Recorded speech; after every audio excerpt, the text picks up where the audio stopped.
सो हम फिर से रिपीट कर रहे हैं। टॉपिक है इलेक्ट्रोस्टैटिक्स ऑफ कंडक्टर। इसका मतलब है कि किसी भी कंडक्टर को अगर हम इलेक्ट्रिक फील्ड में प्लेस करते हैं तो उसमें क्या क्या बिहेवियर होंगे।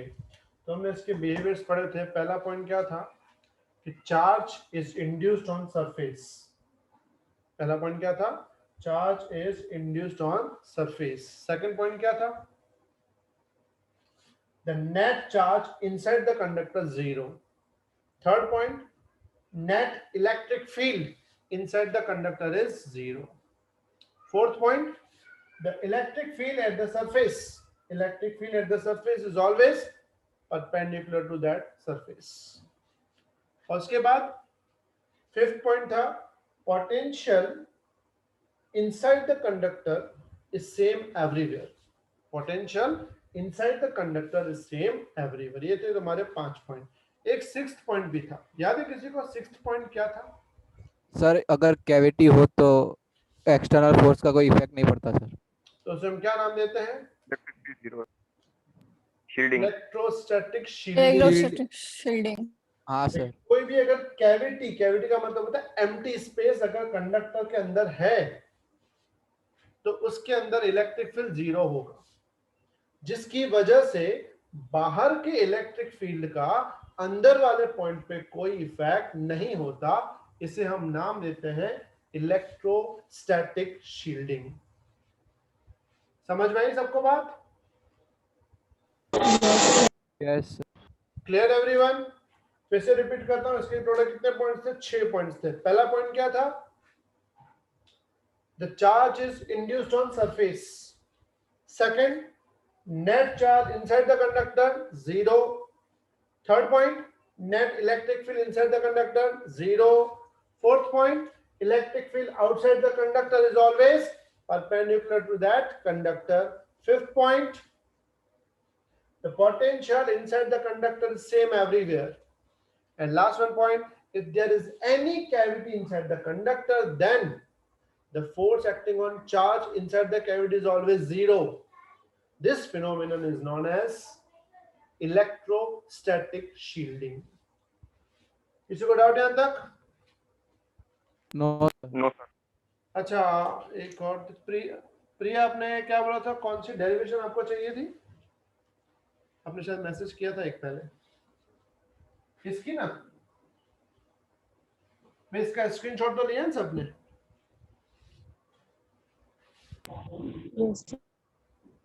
नो भाई ये जो इलेक्ट्रिक मतलब ये जो बीच में थे electric potential energy dipole in uniform electric field, इसकी डेरिवेशन कैसे थी कि हमने पढ़ा हुआ है कि जो डायपोल होता है उसमें टॉर्क लगता है। कितना टॉर्क लगता है? P sin theta. तो फिर हमने फॉर्मूला लगाएंगे वर्क वाली। वर्क होता है tau into D theta. Tau की जगह P sin theta into D theta.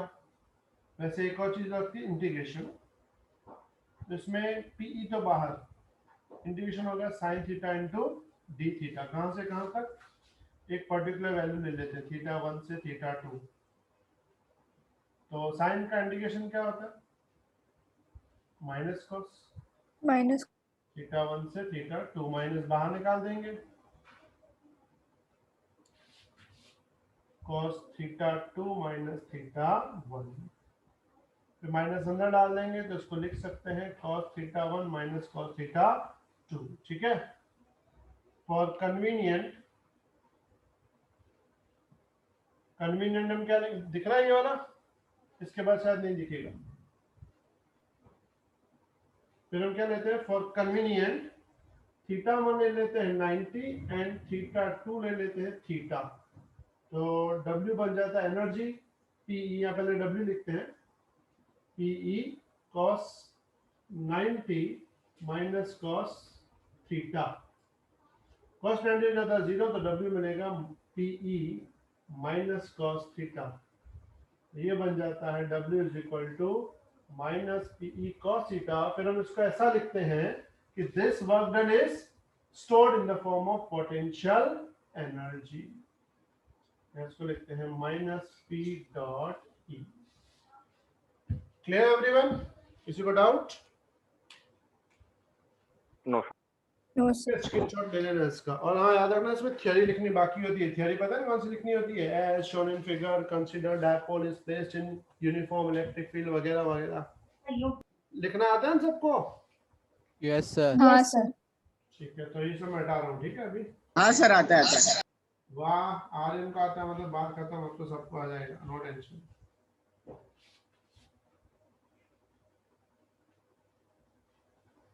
Aryan पढ़ने में पूरी तैयारी है ना? हाँ सर चल रही है अभी तो।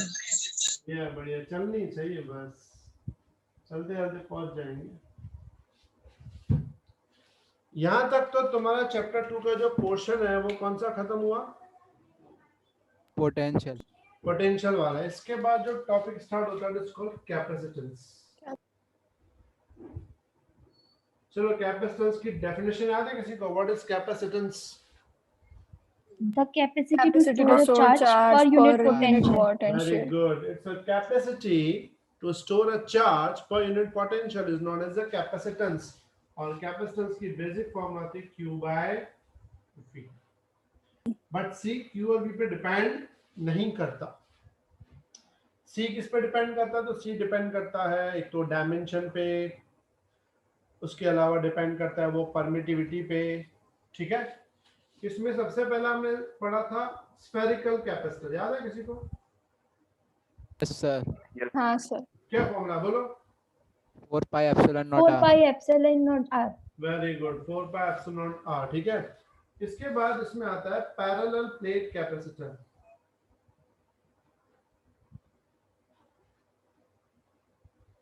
ये दो प्लेट्स होंगी,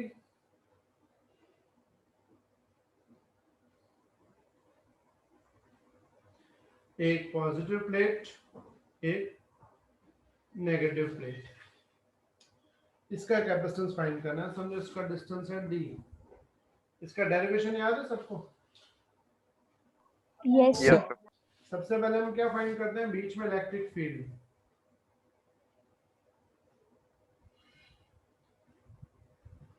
तो इलेक्ट्रिक फील्ड बीच में होगी E positive plus E negative, plus की भी माइनस की भी। प्लस हमेशा रिपेल करता है, माइनस हमेशा अट्रैक्ट करता है, तो दोनों की डायरेक्शन हो जाएगी same.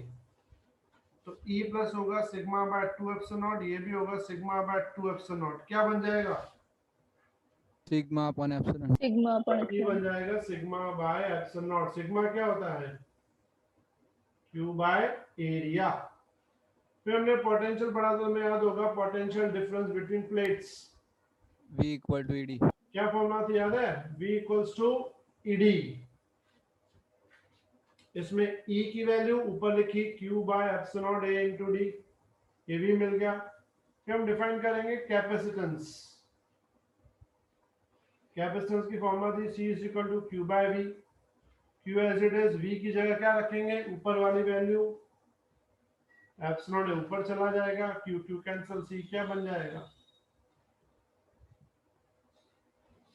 Epsilon A by D। याद है सबको?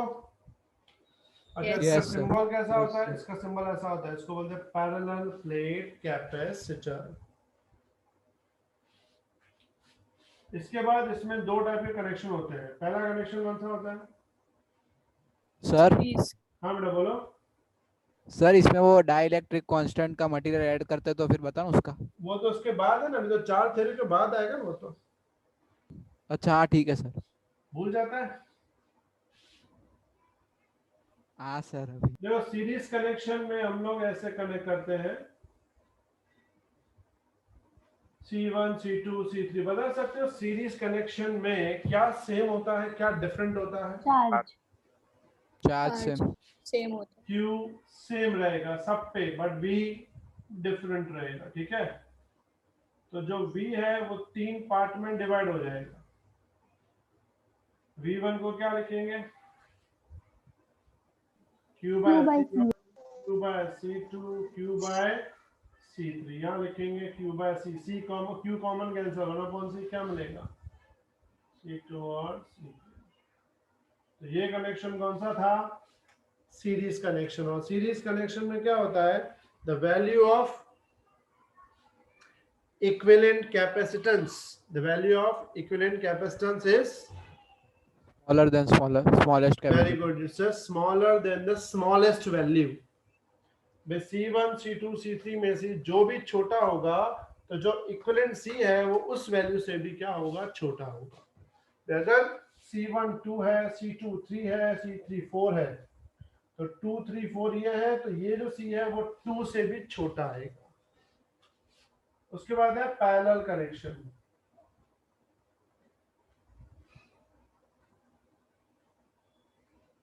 ये पैरेलल कनेक्शन. अब मुझे बताओ पैरेलल कनेक्शन में क्या सेम होता है? Voltage same. Voltage is always same. Q different. तो सिंपल बात है, इसमें हम क्या लेंगे, Q का फॉर्मूला लेंगे. Q is equal to Q1 plus Q2 plus Q3. तो Q1 की जगह C1 है. C1V, C2V और C3V. V कॉमन डिवाइड में, तो Q बाय V होता है C is equal to C1 plus C2 plus C3. इसमें जो इक्विवेलेंट आता है वो कितना आता है? It's larger than the largest value. समझ में आई सबको बात? किसी को doubt? No sir. No, sir. अच्छा, इसमें एक और बात आती है, एनर्जी स्टोर्ड इन कैपेसिटर. याद है कुछ? Half CV Yes, square. sir. half CV square. Derivation याद है इसका? कैसा था derivation? Yes, sir. Yes, sir. Yes Work sir. done. बोलो किस मेथड से हमने डेरिवेशन किया था? Work done. Work Work done से sir. वर्क डन की क्या फॉर्मूला थी? W is equal to Integration dW. और dW की वैल्यू QdV से. to city हाँ not. सर. हाँ sir. QDV. ये ले लेंगे हम Q into dV. तो Q की जगह हमने क्या डाल दिया था? CV डाल के भी कर सकते हैं. ये वाला मेथड किया था कि कुछ और किया था? V dQ किया. तो ये भी कर सकते हो हाँ. तुम, ये मेथड है. हाँ sir. इसे भी कर सकते हो, या फिर मैंने कौन सा करवाया था तुमको? VQD से.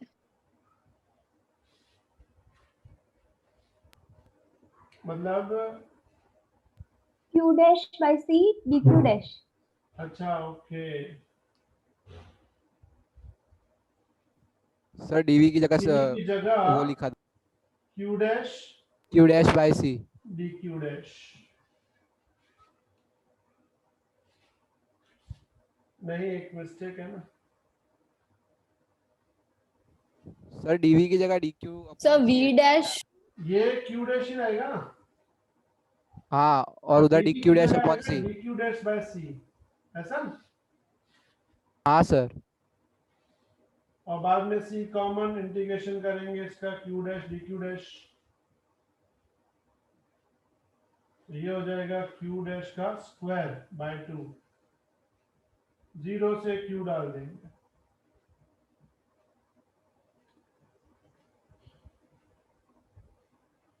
क्लियर? हाँ sir. Yes. इसको U बोलते हैं, ठीक है. फिर इस U के अंदर भी हमने वो 3 मेथड किए थे, तुम्हें शायद याद हो. जैसे ये U मिला हमको Q square by 2C.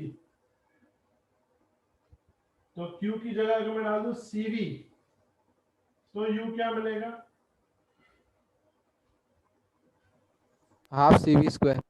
Half CV square.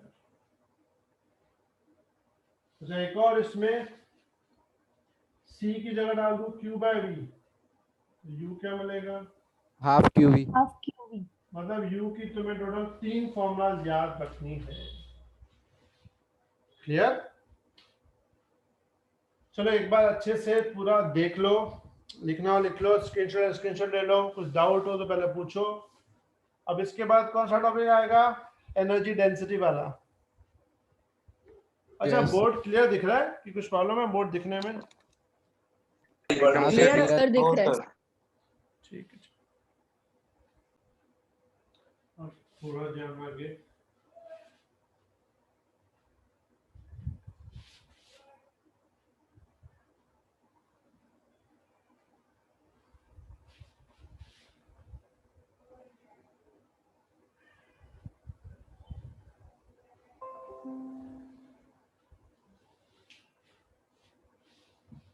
अच्छा, इसमें एक और बात कि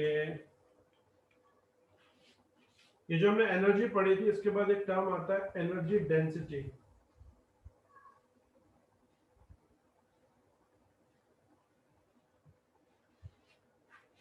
याद है एनर्जी डेंसिटी कुछ? हाँ सर। एनर्जी डेंसिटी का मतलब होता है एनर्जी डिवाइड बाय वॉल्यूम। जैसे एनर्जी हमने डिराइव की थी अभी, हाफ CV स्क्वायर। वॉल्यूम होता है area into distance. Half same C की जगह लिख सकते हैं एप्सिलॉन A/D।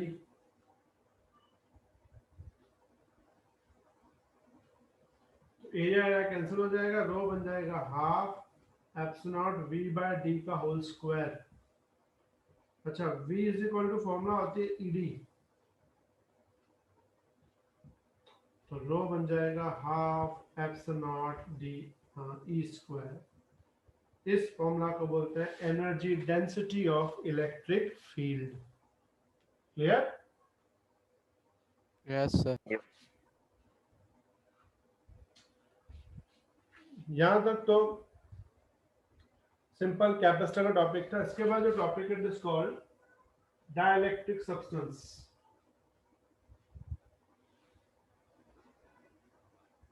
वैसे डाइलेक्ट्रिक का दूसरी भाषा मीनिंग होता है they are known as insulators. अब इंसुलेटर में हमने दो टर्म पढ़े थे, एक पढ़ा था नॉन पोलर और दूसरा कौन सा टर्म था? पोलर। नॉन पोलर मतलब एक ऐसा मॉलिक्यूल जिसमें प्लस और माइनस साथ में हो। नॉन पोलर मतलब जिसमें प्लस और माइनस के बीच में एक गैप हो। और जब भी हम इनको इलेक्ट्रिक फील्ड में प्लेस करते हैं तो इलेक्ट्रिक फील्ड में इफेक्ट जो आता है हमको वो देखना होता है। तो पहले हमने देखा था नॉन पोलर इन एक्सटर्नल फील्ड। ये एक्सटर्नल फील्ड है। एक्सटर्नल फील्ड हमेशा स्टार्ट होती है पॉजिटिव से नेगेटिव की तरफ, उसमें हमने डाल दिया नॉन पोलर। जैसे ही नॉन पोलर मटेरियल अंदर डालेंगे ना, तो जो प्लस चार्ज है ना ये माइनस की तरफ अट्रैक्ट होगा, माइनस चार्ज प्लस की तरफ अट्रैक्ट होगा। तो थोड़ी देर बाद सिचुएशन क्या बनेगी?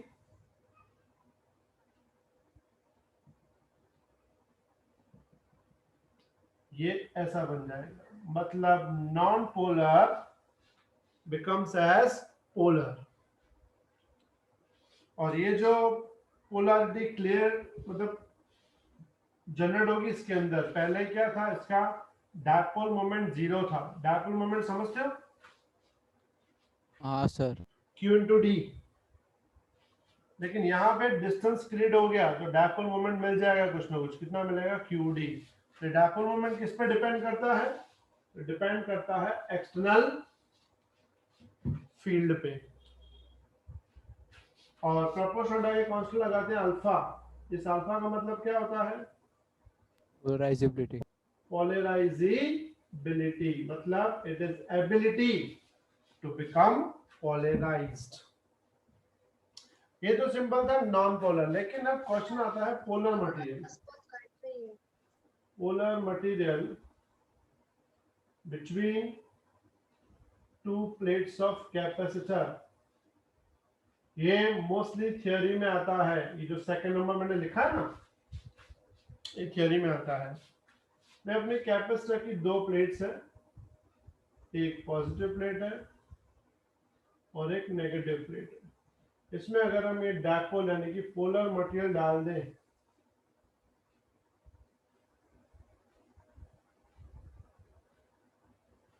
तो क्या इफेक्ट पड़ेगा?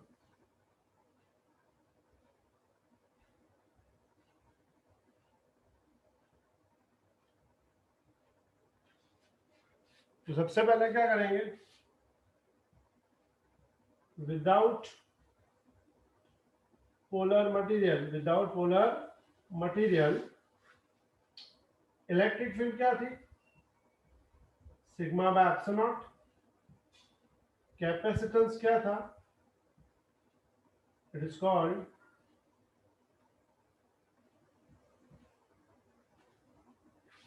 Epsilon A by D.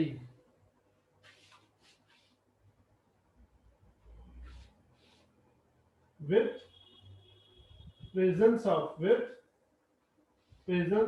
polar material. अगर हम पोलर मटेरियल ऐड करते हैं, डाल दें अंदर, ये पोलर मटेरियल है पूरा यहां से यहां तक, तो पोलर मटेरियल क्या करता है? खुद भी एक इलेक्ट्रिक फील्ड जनरेट करता है जो बाहर वाले की इलेक्ट्रिक फील्ड से ऑपोजिट होती है. बाहर की इलेक्ट्रिक फील्ड होती है प्लस से माइनस राइट साइड, अंदर होती है लेफ्ट साइड. तो रिजल्टेंट इलेक्ट्रिक फील्ड जो मिलेगी E, वो कितनी मिलेगी?